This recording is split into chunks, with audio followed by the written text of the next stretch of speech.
So, a lot of people have been talking about this Cam Newton fella from Auburn, the number one overall draft pick by the Carolina Panthers.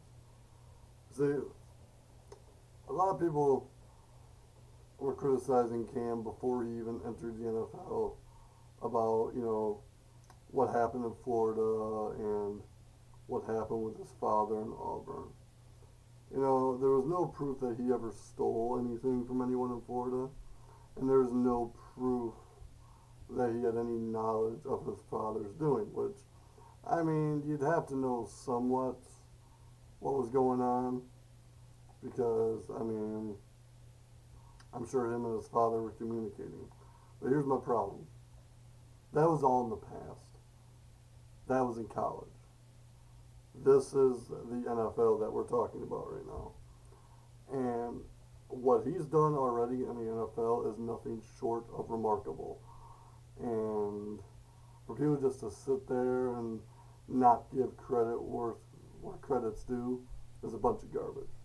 Yes, his dad was wrong for shopping him for $200,000 so he could go play football at a good university. Now, don't get me wrong.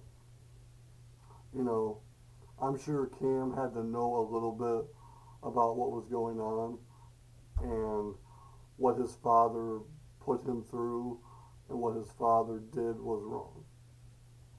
But even the NCAA even said that the evidence even said that Cam Newton had no idea that his father was doing what he was doing. Here's my thing. If you're not going to be a fan of Cam Newton based on what happened in college, don't be a fan of Reggie Bush. Don't be a fan of Terrell Pryor. Don't be a fan of anybody that gets caught, receiving benefits, so to speak. Because here's the thing, if you just single out Terrell Pryor, you're a hypocrite. Because at least it was found that Cam Newton had no knowledge of what's going on. Whereas the USC and Ohio State, they got hammered big time. And, you can't sit here and say, oh, Cam Newton's wrong, and then praise the almighty Reggie Bush, or if you're an Ohio fan, still be in love with Terrell Pryor. It's like somebody said to me recently, why would anyone even let Terrell Pryor speak to the media? The guy's he's a piece of work. Let's just say that. But I'm a Cam Newton. Cam Newton, let me tell you something. The one thing I love about Cam Newton is he is motivated and dedicated to win. And it shows by what he does on the field. It shows by how he talks to the media. It shows how he interacts with his teammates. Because his teammates love him. I mean, look at Steve Smith.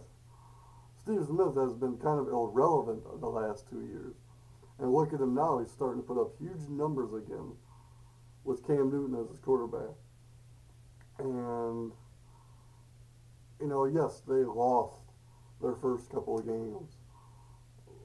But they barely lost. I mean, they hung in with the defending Super Bowl champions in week 2, where many other teams would have gotten crushed. So for people to say that Cam Newton's a horrible, mediocre, one-hit wonder of a quarterback, you better think again. Because this guy has got the intangibles, he's got the athleticism, and he's willing to learn. Even the other critics,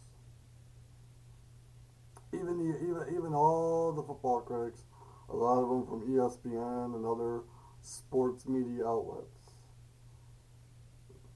they even said they were wrong about Cam Newton. Everybody else said that Cam Newton wasn't an NFL-ready quarterback, yet he's amazing people already. And for people just to sit there and turn a blind eye to it, all because of what happened at Auburn in Florida is a bunch of garbage. Because it's those same people that are not acknowledging his accomplishments are probably the same people who absolutely love Reggie Bush or love anybody else that went to USC or Ohio State that was a part of these scandals. So for people just to single out one guy because of what his father did is just totally, it's stupidity is what it is. And to me, Cam Newton is going to have a great rookie year. He's going to have a great sophomore year. And if he stays healthy and keeps the same attitude he's kept already, he's going to have a great NFL career. Everyone's talking about the Tim Tebow controversy in Denver, and people are talking about, you know, Blaine Gabbert finally starting in Jacksonville, or, you know, whatever it may be. Cam Newton was the number one pick for a reason, and it's finally starting to show. So, you know, before you criticize, before you hate and drink your haterade, you know, watch the man on television. Watch him speak. Watch him play. Watch him do what he does on the field. And if you just pay attention to him, you probably actually might start to like him. And as far as I'm concerned, they may not be a winning team this year, but mark my words, next year, I believe the Panthers will be in the playoffs. They just need a couple more pieces to their game, and they'll be all set. People think I'm nuts for saying it. People might look at me and be like, "Oh my God, he's making some stupid prediction." But you know what? The Panthers got a tough schedule this year, and to me, if they can win at least 6 of those games that are tough, then they got my vote of confidence. Because to me, even in these 0-2, even with the 0-2 start they've had already this year, that's better. That's actually better than their 1-15, record last year. Because at least they're competing. At least they are doing what they got to do to try and win. So that's my take on Cam Newton. You know, it's like I heard somebody say one day. It's like, when they bury me, I hope they bury me upside down.